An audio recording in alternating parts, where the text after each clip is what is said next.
I sat in the office of a United States senator with a billionaire who owned close to 900 radio stations.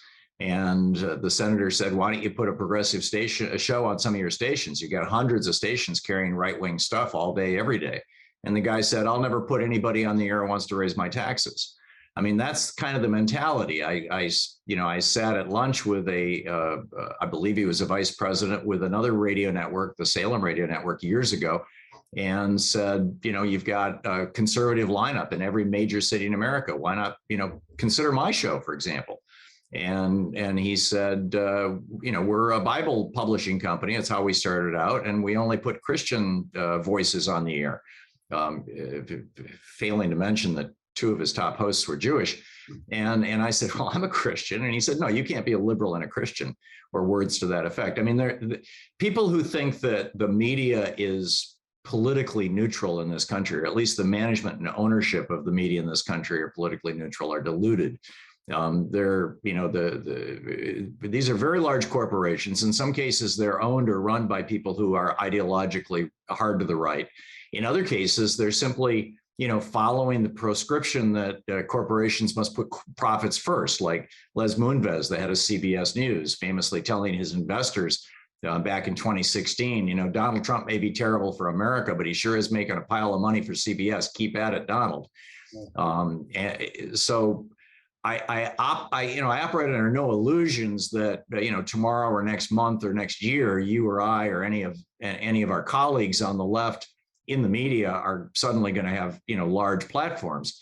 But I think that our message, to a large extent, or pieces of our message, are seeping through into the more mainstream media platforms, whether they like it or not, simply as a consequence of the growing demand on the part of the people.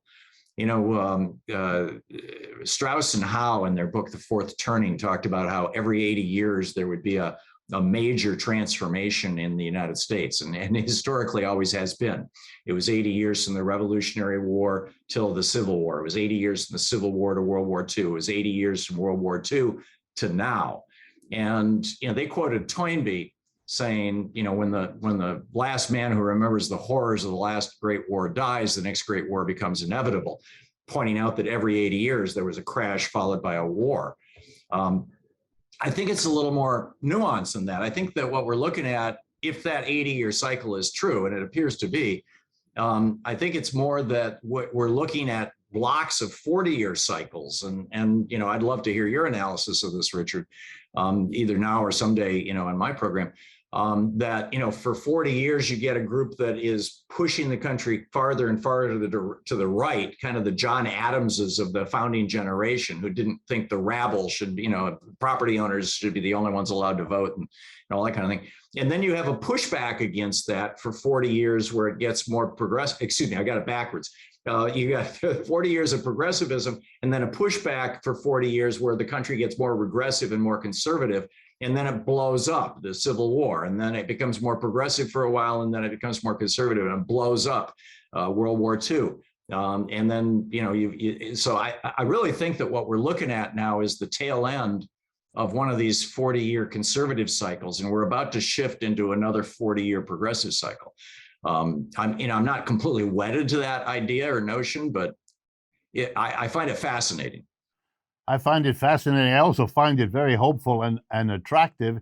And it is consistent with my own experience of doing this and discovering that my audience keeps growing.